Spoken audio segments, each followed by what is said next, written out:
Well, hey everybody, welcome to another episode of Painting Happy Little Miniatures. I'm Rick, I'm Dave. and we're painting Star Wars Legion. Hooray! So today's Star Wars Legion paints, our big focus is going to be on the Rebel soldiers. Yep. All the Rebel Troopers. Rebel troopers. And Dave took these home and did some work on them to show the difference in. I'll just let Dave explain. We have him over here. Sure. Basically, a lot of people ask the question, what do you prime with? Do you prime black? Do you prime white? That sort of thing. I thought I'd put together a couple of troopers and see how we went. The one with the black base was primed black. The one with the white base was primed black first and then given a Zenithal prime with white to sort of give these two different looks. The same color palette was used across them. So on the pants are beige brown from Vallejo model color. Okay. The one on the black base is built up from charred brown to beige brown. The one on the other base, the white base, is started with a beige brown wash over the white and then shaded again with charred brown over the top of that and a little bit of strong tone. Oh, okay. So that kind of thing. But they've come out looking fairly similar. Yeah.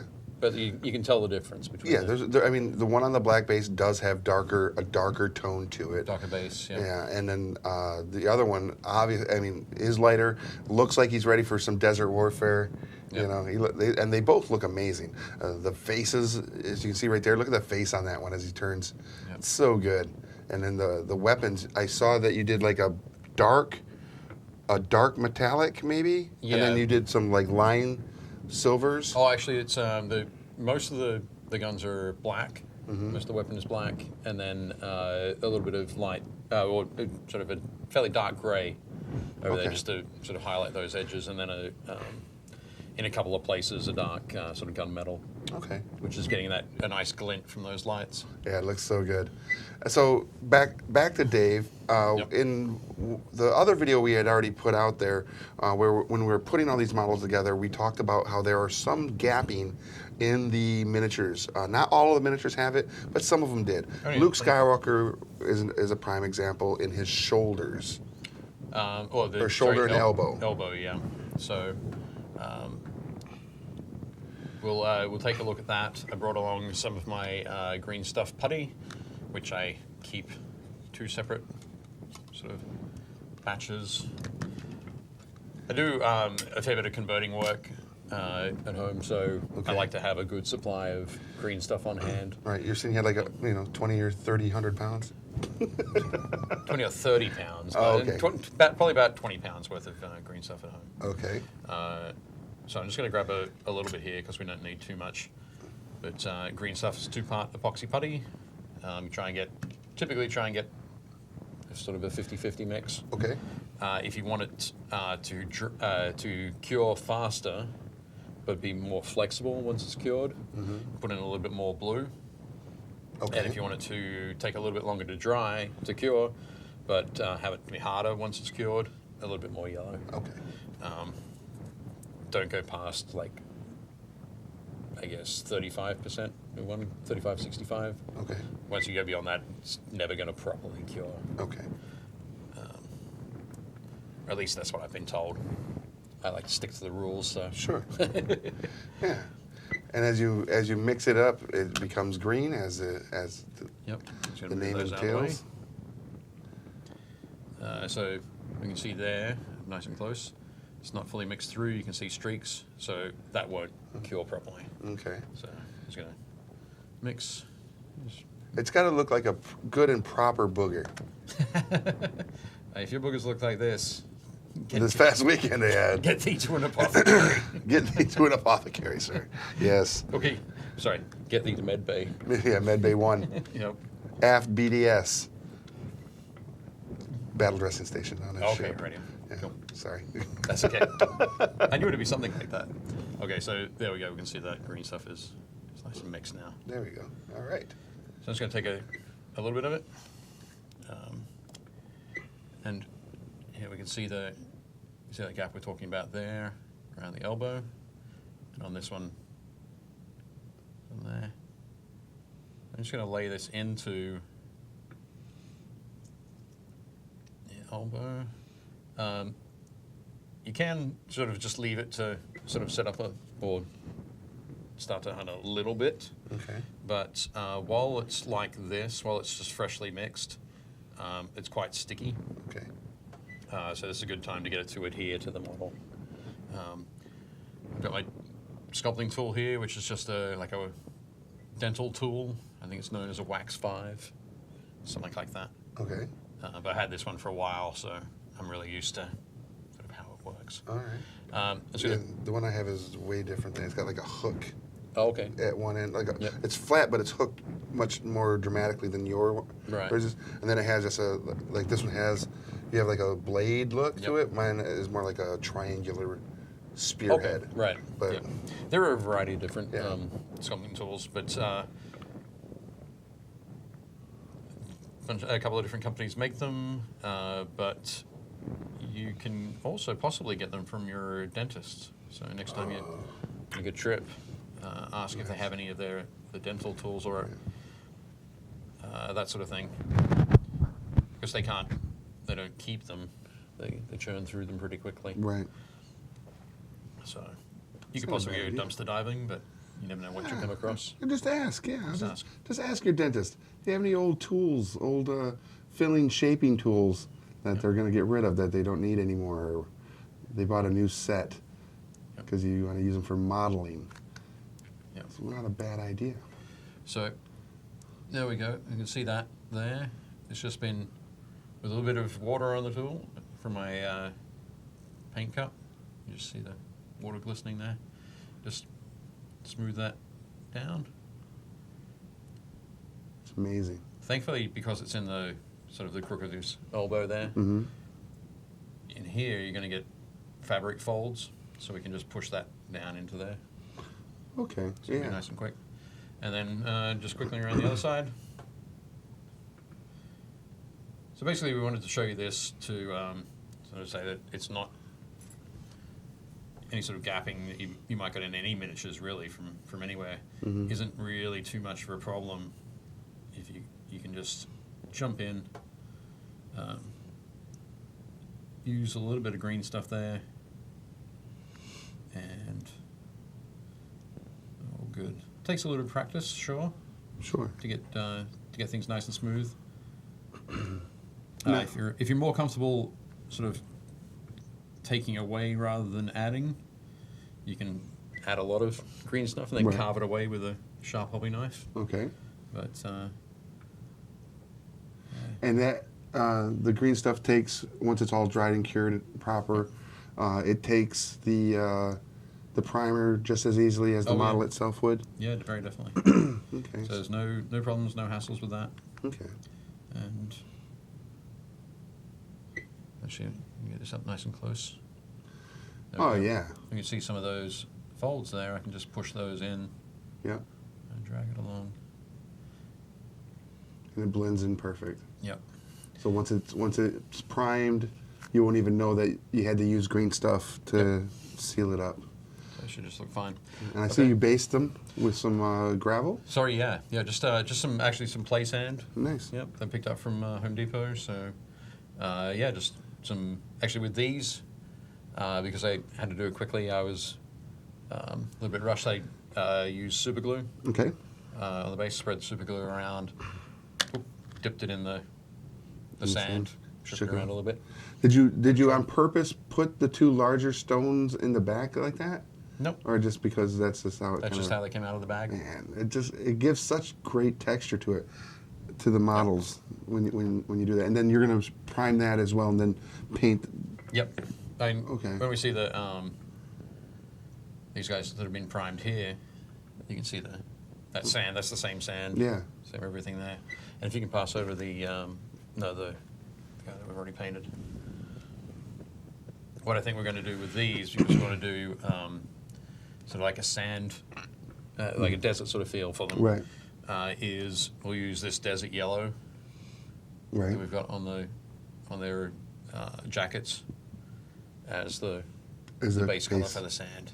Nice. So we can just thin that down and wash it over. And then once that's dry, we can dry brush it with lighter, like bone colors. Nice. That sort of thing. So, yeah, Yeah, definitely quite cool. These painted ones that you did already look so good. Pretty happy with how they turned out. It was a pretty quick job. Yeah, but they don't have a lot of different colors to them. Obviously, it's just lots of browns. Right. So, yeah, particularly with the you pass the one for the black base coat.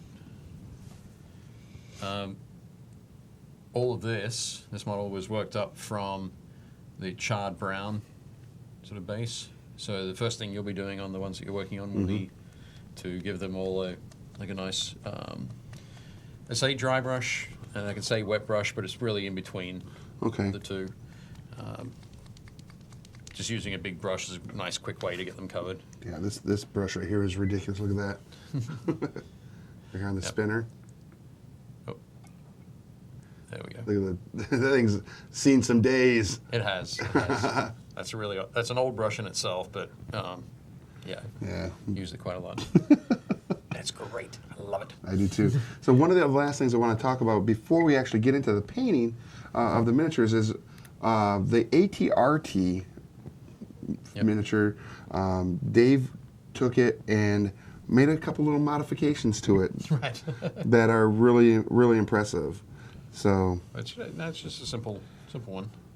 But yeah, again on the camera here. So the vehicle comes with 3 different weapons. So this one and this one. So you could choose to just put on your favorite weapon. Right. Once you look at the profiles and work out which one you're going to enjoy using. Or you could do just quickly what I did, which is pop some tiny magnets in there. It's ridiculous. So it's so good.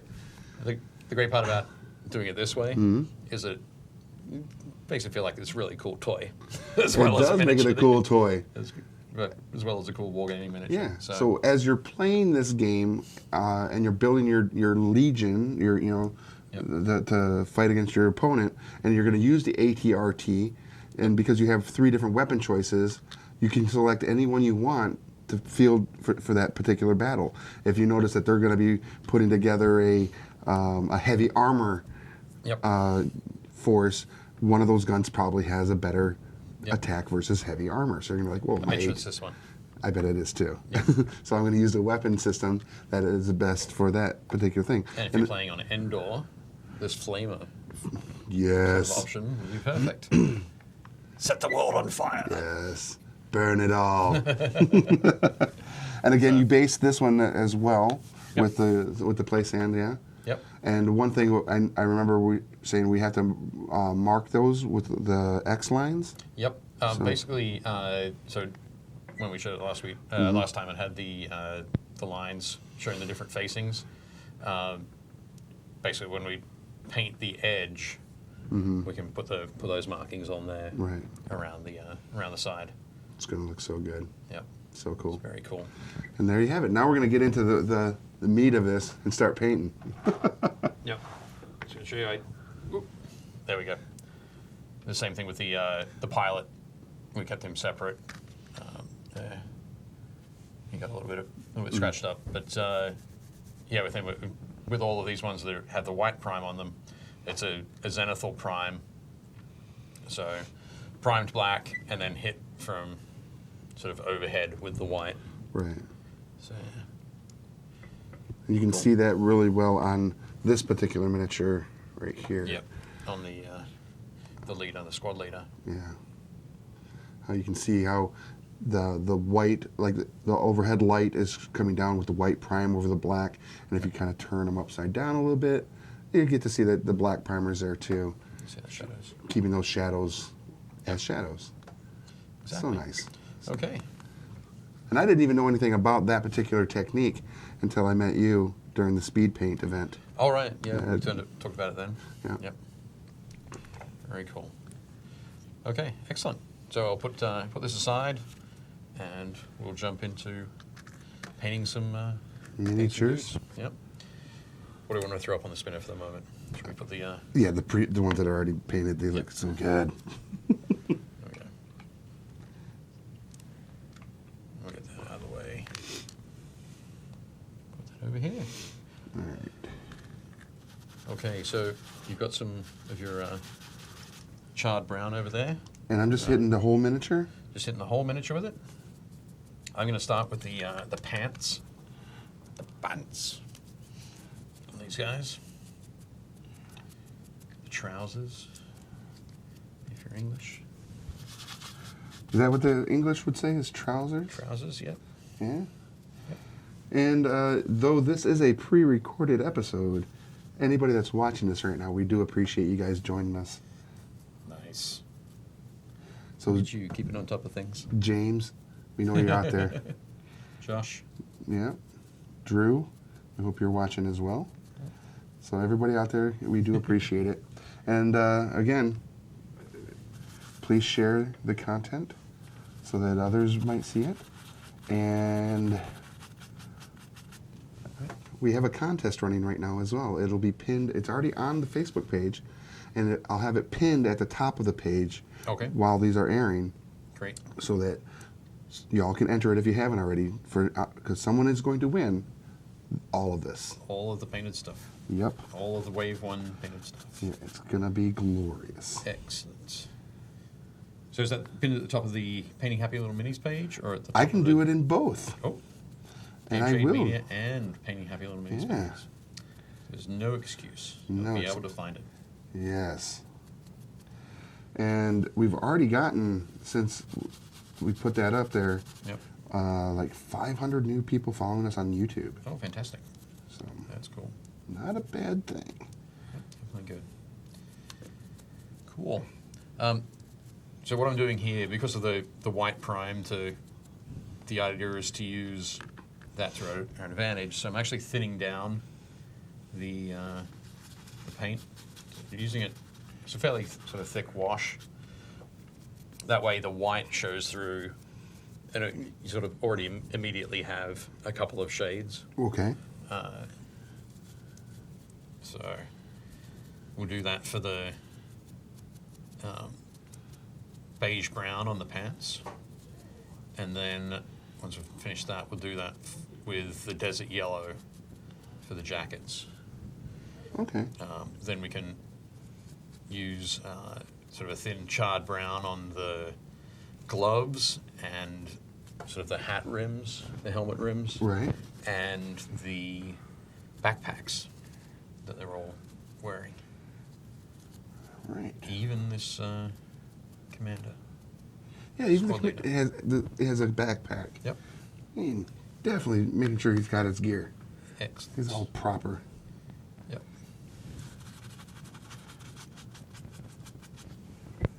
So there we go.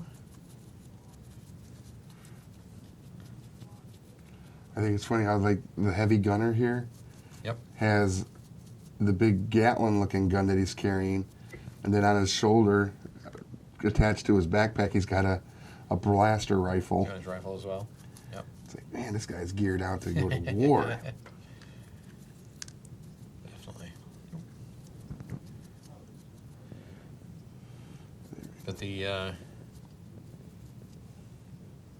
one of the cool things with this is that pretty much all the colors we're using are based from brown. I mentioned that before. Mm-hmm. But it shows how much sort of variety you can get in your browns Yeah. when you're putting them on as a uniform. Of course, if you wanted to do a bit more of it, like a ragtag kind of look, Mm-hmm. but you still wanted to keep it fairly similar, you can use, you just sort of choose different parts of the model to use the same colors. Okay. So instead of the beige brown on the pants, I might paint the beige brown on the jacket or on the backpack. Sort of switch it up. So they'll have that not completely disorganized look, But not the completely organized look. not the completely uniform sort of Yeah. look. I like Which is it. cool. You could throw in a few extra colors if you wanted to do something that was more like Endor based. With the Like greens. the Scout team, you could Mhm. throw in some greens instead of the browns, or instead of the yellows, or whatever. So you've got a lot of flexibility there, which is cool.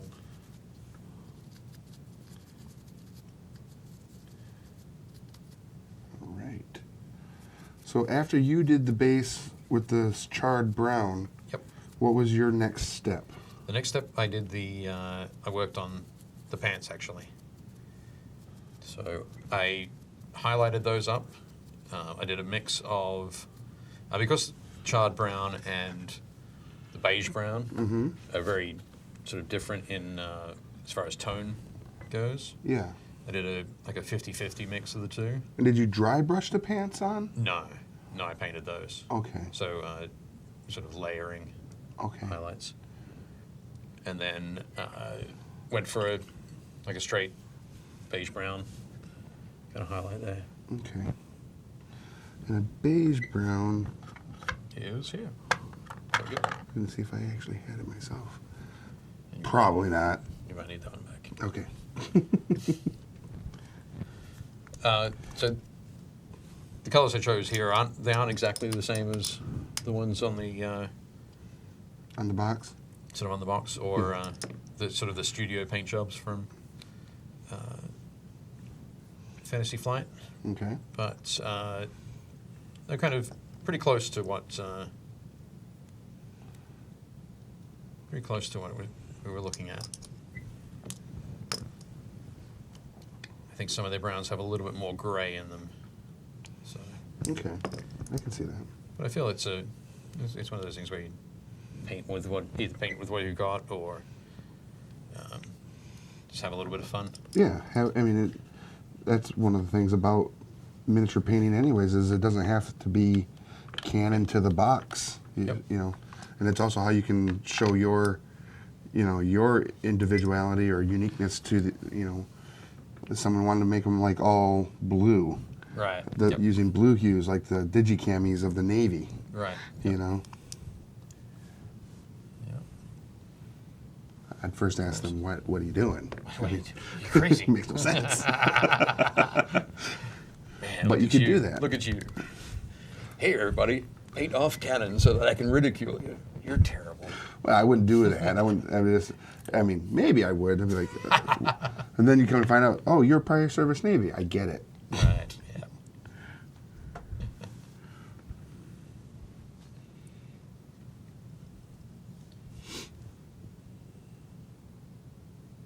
The cool thing is, the stormtroopers are white.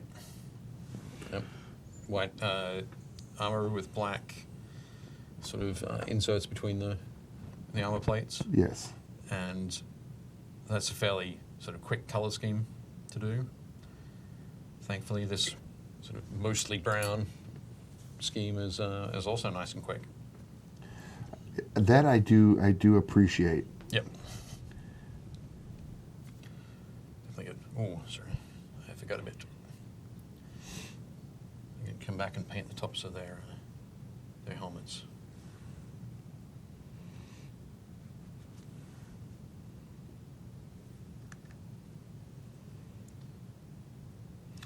So, because we're painting some Star Wars stuff, Yep. we should probably talk a little bit about that particular trailer that Oh, they dropped recently? dropped recently. Yeah. The Solo trailer? Solo. Solo. And a Star Wars tale. Yep. Star Wars story. A Star Wars story. Yep. What are your thoughts on it? Sir? You're trying to lead me into a trap. I can tell. Admiral Akbar would warn you. It's a trap. Trap. I enjoyed it. Okay. Question mark? Question mark? No, I thought it was fine. Yeah, Rick's asked me that question because I mentioned that with the last, I guess, this makes the fourth of the new Yeah, films. Yeah, each of the first trailers, when I've seen them, I haven't really been grabbed by them. Okay. And it wasn't until I think The Last Jedi's first trailer where it's like, okay, I finally understand why I'm not sort of grabbed by them. Mm-hmm. It's just a whole bunch of little bunch of little snippets Yes. through all of them that are showing different things at different times. But it's not a... The other trailers that I got into had a little bit... You could tell a bit more of the story. Okay. Sort of understand sort of what was going on rather than just being bombarded by really cool visuals. Right. So, yeah, I think it's going to be good. I'm excited to see the next trailer, I guess. I would agree. I would agree. The next trailer, because you get a little bit more Yep. every time. I do see what you're saying though, as far as when you saw Star Wars: A New Hope and Empire and Return of the Jedi, you know, they kind of gave you a little bit of the story in that trailer. Because back then we didn't have social media, which would just unload on it, you know. Yeah. You had to know a little bit more. Yeah, they had to give you a little bit more to. Yeah, exactly. But I'm also going to say I really don't remember the original trailers, so yeah, I don't think it's a bad thing. I think it's pretty cool. I know a lot of my friends have rated this trailer particularly high. Some of them even go so far to say it's better than Empire Strikes Back. What? The movie, but they must just be really big fans of Solo then. Possibly, yeah, possibly. But no, I think it's going to look interesting. They having like Lando looked cool. Yes. Is it Donald Glover? Yeah. Looks amazing as Lando Calrissian. Yep. He just needed a Colt 45. Smooth. No. What? No. I think yeah, it's gonna be pretty cool. As actually one of the funny things, well, I've been chuckling about recently is I know this guy who does a lot of scale modeling. Okay. Particularly a lot of Star Wars scale modeling, and huge fan. He's done a lot of very detailed, sort of wonderful studio scale replications. Okay. He's also done a lot of sort of the master paint jobs for different kits, all sorts of stuff. But he's very well versed in the lore of Star Wars and the look of everything. Right. Particularly the look of vehicles. Like he's done things like Death Star turrets. Okay. You know, they fly down onto the Death Star. Like blocky looking turrets? Yep, the blocky buildings and then the turrets on top. Yeah. So he's built those, scratch built those, like from things that have only appeared in like half a second of footage, that sort of stuff. He did a build of Ralph McQuarrie was the original one of the original concept artists for it. He did a build of the McQuarrie Millennium Falcon. Okay. Which is different to the final Falcon that appeared. So he spent a lot of time looking at Millennium Falcons, and in Solo, the Falcon that they show has very different lines. Yes. And he is not at all excited about that. Because he's going to want to build it. They probably. Well, no. Just because he's wondering, like, why would they change that? It's such sort of an iconic piece. As far as like the inside piece, where no, that's another sort of aspect. But, no, just the look of the, like, why would Han change the look of the Falcon, or why would the look of the Falcon change? I can answer 20 years time. I can answer that. So when you see in Solo the Falcon, and then you see the inside, the hallway, that bend, and everything looks brand new. Yep. It would look like like right out the factory. This is what it looks like. Yep. Then Han Solo, I mean, he says it in New Hope. Yeah, we've done some modifications. Right. You know, you got, in order to smuggle some stuff, you got to. I didn't know he was from Jersey. Sorry, keep going. Hey, but he had to do some modifications so that he could be a better smuggler, you know. And nobody's going to believe that a smuggler has a pretty brand new, clean lined ship. Right. So over years, and plus wear and tear and getting shot at and dealing with the Empire all those years, he's going to take, you know, those lines would change, I think, as repairs were necessary. Yep. So that's why I would think. Yep. It is funny as well. He posted up a picture of the of that clean, pristine Yeah. interior from Solo, and then the 20 years later shot from A New Hope, where it was like Grungy. it basically said, "What's he smuggling? Coffee and urine?" That is accurate. But I just said no. Like, I think he's just transporting young kids. That's what they do to vehicles. Yes. But Yeah. no, so a whole bunch of people sort of jumped on there and suggested different things. Like I think my favorite one, which is probably the most plausible, was electrical fires. Oh yeah, absolutely. So smoke and all that sort of stuff. I said that Han Solo didn't really seem like a guy who'd pick up after himself. He's a scruffy looking nerf herder. So yeah. But yeah, it seems there's a lot of cool stuff to sort of take in from that one. Okay, trailer. who's the bad guy with the like visor, the bounty hunter looking visor? You know, he has like a Mandalorian look, but just geared out crazy. Snoke. Yeah, Is it Snoke? Supreme Commander Snoke. Oh my gosh! I have no idea. I'm not worried either. See, that's he's going to be the next Boba Fett. I can already tell. Right. He just looks freaking BA as all F. Right. I don't know, kids. We've moved on to the letters now. Had to do it. All the letters. It needed to be done.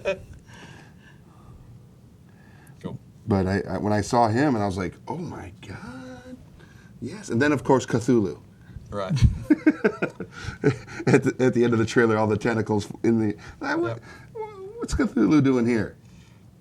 Yep. I did like that little nod there. I thought we were in trouble for a second, but we're fine. Everything's fine. Everything's fine. We're all okay. I thought that was cool. Yes. Oh my goodness. I managed to... There we go. Bring it back out. So, yeah.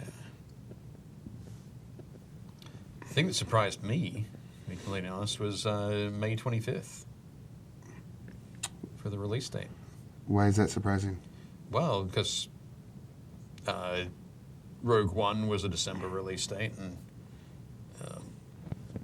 Force Awakens and All Last Jedi December. both Yeah. being December. I knew that Episode 9 wasn't going to be December. Mm-hmm. Apparently because it would go up against Frozen 2. Dang it. But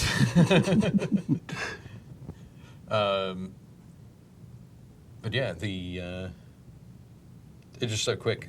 It's like 6 months later. Cool. Yeah, Not that's bad? looking good. Okay. Yep. Here we go. I'm going to show that through under the close cam here. There we go. Let's check that out. Ah. Perfect. Yep. Oh, looking good. So, It's Okay. it's like I told Dave when he brought in these already painted miniatures, and I'm like, crap. He set the bar high. So Yeah. I don't want to. I don't want it to be where, because I'm working on a whole squad and you're working on a whole squad, and when someone picks it up, I don't want it to necessarily be where they're going to pick it up and go, oh, these one trick's painted. I won't be using those squads. right. The last to be selected.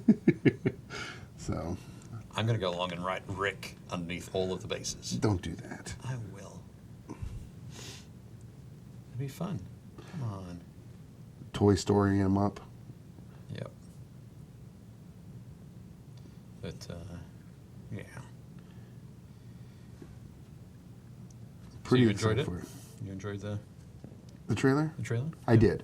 I mean, I'm one of those individuals, again, I've said this before, that I'm not here to critique the movie that I haven't seen yet Right. based on a trailer. Yep. I'm just happy that I'm getting another Star Wars movie in my lifetime. Yep. And after Return of the Jedi, we didn't, we never thought it would happen again. Yep. And then in '99, Phantom Menace, it did. And I was, like a kid in a candy store. Yep. For all of them, even in the prequels. regardless of the critiques that came out of those ones. I enjoyed them. I'm just a huge fan, and now that we're getting one, sometimes two a year now. Yeah. I mean, we're gonna have two this year, right? Well, Or is the next one for the main trilogy going to be next year? next year. Next year, Yeah. okay. Yeah. Actually, no, it might even be. I don't know. Next year. 2019, I think right? May next year maybe. Okay. But yeah, no, it's perfectly fine. I think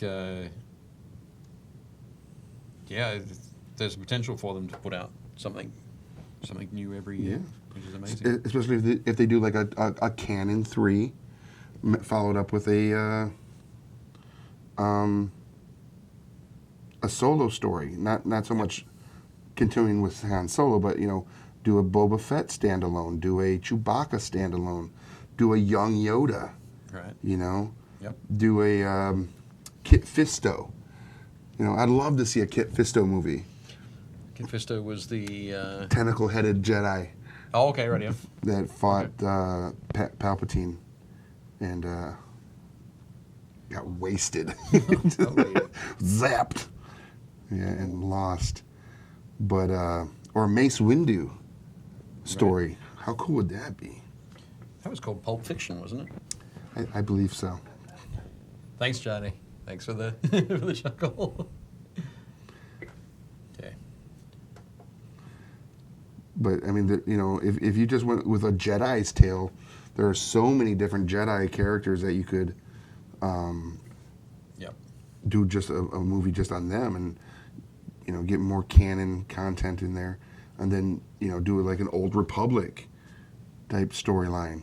Even though I know they destroyed all of the extended universe stuff or expanded universe content, pre-Disney stuff. Right.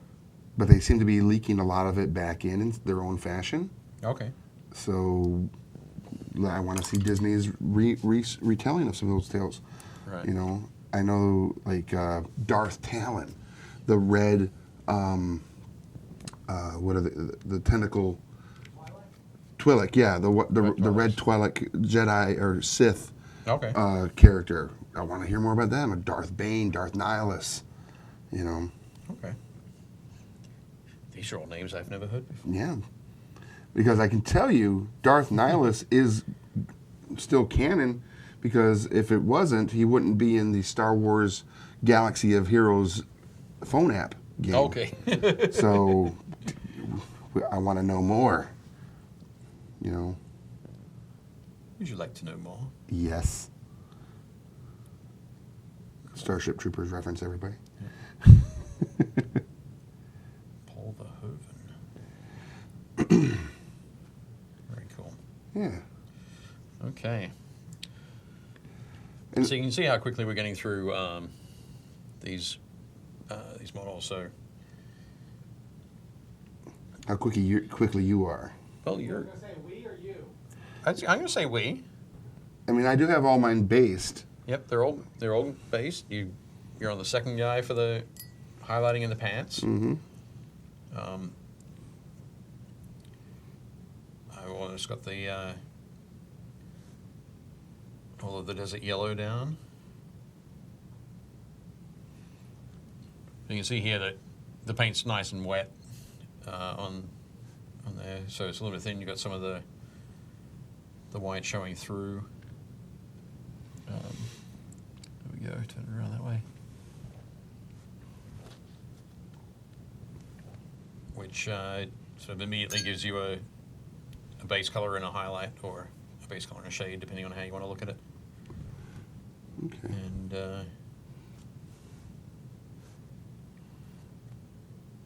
definitely cool. They are. I mean, these miniatures are ridiculous. Yep. And what scale are they? Do you know off the top of your head? I think they're in the. They're definitely in one of the larger sort of scales, but it'd probably be like 32, 35 mil sort of scale. Okay. Meaning that typically when we talk about a millimeter scale, it's the number of millimeters from the base of the foot to the eyes Oh, okay. sort of level. So, because it's not technically a a scale as such, just to bore you for a little bit. Okay. It doesn't bore me. A scale would be like like 1 to 24 or 1 to 72. Oh, okay. Where 1 inch on the model equals 72 inches in real life, sort of thing. All right, that makes sense. I know that some people have mentioned like epic scale, 32 millimeter epic. Is that I think, well, I think the term I'd be more, I'm more familiar with there is heroic. Heroic, yeah. So heroic is, you sort of really have, it's less a scale and more a style feature. If the model is completely sort of proportional to sort of real life, so when it's scaled down, the hands are shrunk down, the head is shrunk down, all that sort of thing. That's sort of like a, I can't remember the word for it now, but sort of true scale kind of thing. Okay. When you go to heroic, that's where the sort of the most important, or some of the more important features of the body, the head and the hands, are enlarged a little bit, so that you can keep the detail in there. Makes sense. You also get some sort of oversized weaponry. You tend to get that in heroic scale. Okay. Sometimes there's, for the longest time, companies like Games Workshop, who do heroic scale models, never put scabbards on their miniatures that had swords, because the swords, the scabbard would look ridiculous, sort of on the in size. In size, because you'd never be able to fit the sword that they were carrying into the scabbard. Okay. Without, yeah. So they got models where the swords are like this long, so it's like, oh, that would be 7 feet. Good God. Imagine dragging around like a 7-foot sword. Yeah, a 7-foot sword, but also like 6 feet of leather scabbard dragging on the ground. Nah. A little bit difficult. So, but that's would be the heroic or the, I guess, the epic scale. Right. I must admit, whenever I hear epic scale, I think of the old Games Workshop epic scale models were 6 millimeter models. Okay. So tiny. But yeah, I think that's like 1 to 285, something like that. Like a thumbnail. Yeah. But obviously the games you play with that sort of thing is much larger. Right. But that's what I personally think of when I hear epic scale. Okay, so we got to this point on the models. Everybody is they have the beige brown on the pants and on the top of the hats. They've got the desert yellow on the jackets. Now I'm going to sort of zip in there with. I'm going to reach over and grab the charred brown. Okay. And we'll hit a few areas with this. Well, basically, I'll thin this down as well. We can hit the backpacks. We can hit the gaiters. When you say gaiters, what are you referring to? Your boots? Basically, on the boots, rather than the boots actually being boots, combat boots, like you'd sort of expect to see them today, they're actually more of a, I guess, an early 20th century kind of look, late 19th, early 20th century look, which is either shoes or boots with a fabric or canvas sort of covering at the top. Okay. And that covering at the top, which is this area, or actually, if you can pass me one of those guys. Yep, have a closer look here. You can't really see it too well here, but there's a separation here, that line along there. So above there, I've painted as a dark brown leather, and below that is a like black boot or black shoe. So basically, shoes were at the time. When I say at the time, I mean late 19th, early 20th century. Shoes were easier to make than boots, but you still wanted to keep when you're troops are marching or running through fields and that sort of thing. You wanted to protect their legs, Right. to the lower parts of their legs. So you put the covering around there Okay. to Prevent like bugs from getting in there or getting abrasions snapped by from tree branches. thorns and Yeah. stuff like that. Low hanging bramble. Yep, all that sort of stuff. So these troopers have that kind of look. They do. So you have that, thinning down some of the charred brown. And then let's paint that over there. Right. So when you paint those, I mean, you can paint them, the gaiters and the boots at the same sort of the same color if you want to. Okay. So they might end up just looking like boots, but I always like to paint them sort of separate colors.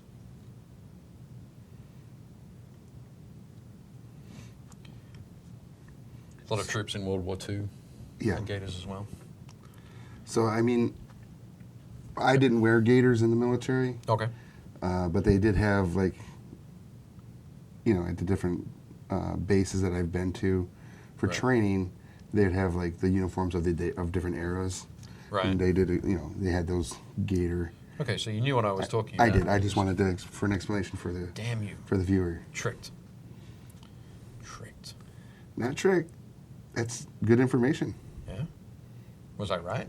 You're absolutely right. I didn't just make it all up? Nope. I mean, I actually think you probably know more about military garment than I probably do overall, because you've been painting toy soldiers for so long. Right.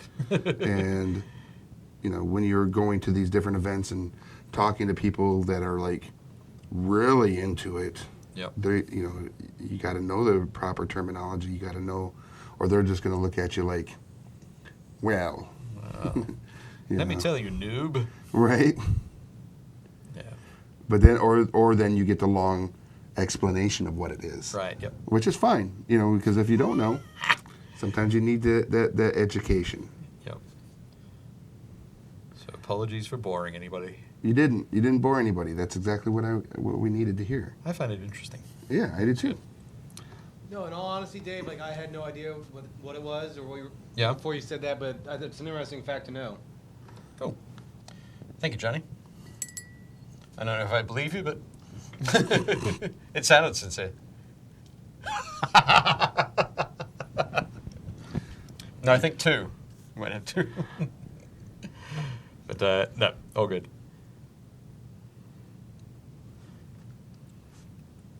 The thing that I'd like to know, though, the origin of, speaking of boring uniform stories, the origin would be the this helmet that the rebel troopers are wearing.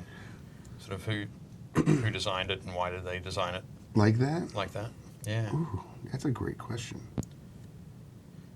It's definitely not based on anything, I think, off a modern or like an American type of uniform. Yeah. It's got an interesting. It doesn't look like it'd stop a bullet or deflect a bullet, Correct. but Is it You're for in a- practicality or is it for... it's got to be something. Yeah, because it has like a soft center Yep. Yeah, it just seems like a padded center at the top. You got that. with a hardened like wrap and brim. Yep. So I'm not sure. It's probably in a book somewhere. I'm sure it is. I think I might actually have the, DK Publishing Yep. always has like the ultimate guide to Star Wars Right. stuff. Yeah. I have a few of those. Okay. I can actually take a look and see what That'd be great. it says in there. I'd be very keen to check that out.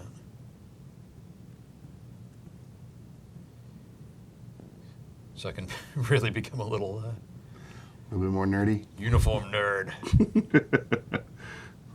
I'm good with that. Absolutely. One of the things that knowing all of that stuff about what the different parts of the uniform are can really help you sort of pick your color schemes as well. Pick them nice and easily. You don't have to think, sort of sit there and wonder what it could be. You just go, oh, what is it? I know what it is, what would it have been made of at the time. Right. Here's what color that thing was at the time. Is it leather? Is it canvas? Canvas. Or What's it going to be? like boiled leather. Right. You know, Yep. that would be because that's a totally different look than regular leather. So I think that's all pretty cool. Yeah. How are those pants coming along? You know, they're coming. I think they're actually coming along pretty well. I do have a question about this particular guy, Yep. Okay. because he has those knee pads. Right. Yeah. He's got the quilted sort of parts. So Yeah. what I do with mine on this guy. So this is the alien race. I'm not sure which alien race it is, but yeah. So he's got quilted sleeves Right. on his jacket. So what I've done on this one is just painted the knee pads, sort of the quilted areas on the knees, the same color as the jacket. Right. So assuming it's the same material. Right. So that's what I'd be tempted to do. So I'd come back and You can come back and pick those out Yeah. when you're painting the jackets. because I saw on the jackets that you've done on Yep. the black ones is a lighter tone than the pants. Yeah, so, so we used desert yellow for that. Mhm. So on actually if you can pass him over, that'd be great. Yeah. Right. And the other one on the spinner. Yeah. Thanks. Mhm. Okay, yeah. This is the one, so on the white base where we had there we go. We had the desert yellow put over as a wash, and then a sort of darker brown wash put over it later. Then I went back and highlighted with the desert yellow. So it's given this sort of look. You can see a lot of the yellow in there. This one, we started with the charred brown base coat. There we go. Yep. Maybe. I don't know. There we go. The charred brown base coat. Too close? Really close to the camera. Very close to the camera. Yeah. There we go. Okay. So we had the charred brown base coat, and from that we just mixed in the desert yellow. So I think the grays that are in the charred brown have really desaturated the yellow Right. sort of feel there. I think it still looks cool, but it gives you a different feel, so it doesn't feel as sort of bright a yellow. I like it. I do too. There we go. Because, like you said, painting these the charred brown, then taking this lighter brown, and then adding a different brown, it's all the same color Yeah. palette, Color palette. Yep. but showing the depth that brown can provide. And having that charred brown across all of it Mm-hmm. as the base, or connected to all of the colors that are being used, Right. really ties the model together. You're not trying to do completely disparate colors around that. Right. Which is why sometimes it's nice to use things like if you're using like an ivory sort of color, like this one, for highlighting, where you might normally use white Right. to get a lighter color. If you use something like the ivory, it's going to be great on browns, and it's going to be great on yellows. But if you use it for some blues or some greens, Not so much. no, it still works. But and what it does is it helps tie that green back into the other colors that you've used it on. Okay. So everything sort of feels a bit more cohesive. It might seem a bit strange, but it works. If it works, It works. Trust me. I do trust you. That is, I know, when it comes to this stuff, I do trust you. Yeah. It's that Kurt guy that used to be on here. I trust Kurt as well. Yeah, he was awesome. We miss him. If he ever led you astray, it was deliberate. I feel like he might have a couple times, but Only once or twice. once or twice, just for humor's sake. Yeah, for sure. So we're getting close to the end of this episode, ladies and gentlemen. We do appreciate everybody that was able to watch. Yep. Tune in. Make sure that you're standing by because we're about to go live with another episode right after this pre-recorded one. And we'll be in completely different shirts. Yes, we will. Yeah. And it'll be confusing to the universe. But if you're watching this for the first time, we have been painting the Star Wars Legion by Fantasy Flight Miniatures, doing the Rebel Troopers.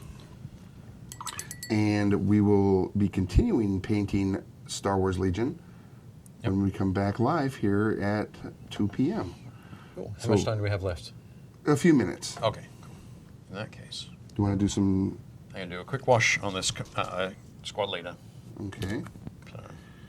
So, So while he's doing the wash, I'm going to really quick say, join us over at the Painting Happy Little Minis Facebook group, where you can watch other people paint and ask questions and take pictures of the miniatures you're painting and show them off, so we can all congratulate you. Yep. Yeah, because we are very much a community of support. Yep. Go to your local game store. Let them know that you want to pick up the Star Wars Legion when it comes out on March 22nd at your local game store.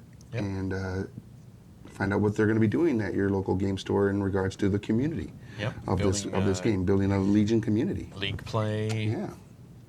competitive events, could be all sorts of stuff.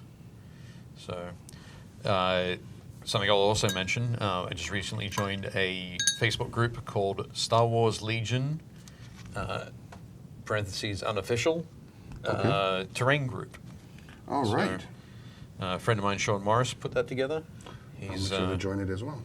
and there's going to be no doubt lots of great terrain builds there. So if you're thinking what you want to do for your gaming table, Perfect. go and check those out. We'll probably have to post some of our stuff there. Oh, man. I think. They're not going to want to see that. Sure they will. All right, so here's some of the miniatures I've already been working on there, getting those pants done. Cool. Got the bases in there. Yeah. Nice. Not upset. We've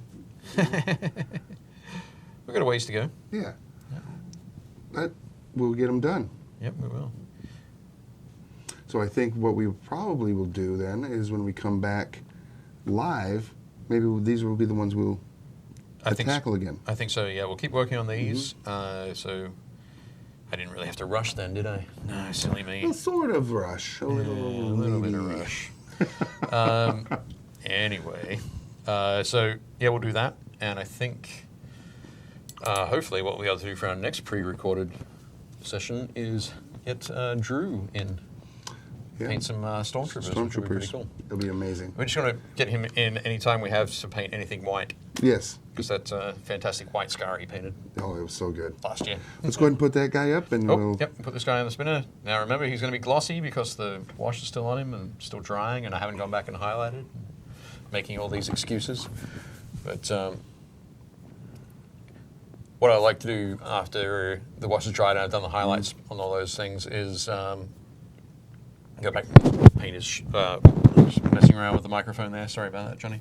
Go back and paint his shirt. Okay. Probably do that with like a bone or an ivory color. Mm-hmm. Have I completely destroyed my sound? Okay, great. Very cool. Well, there you have it, ladies and gentlemen. Excellent. Thank you for watching us. Stay tuned. We'll be back at right after this live for another episode of Painting Happy Little Minis. I've been Rick. And I've been Dave. And we will see you at the game store.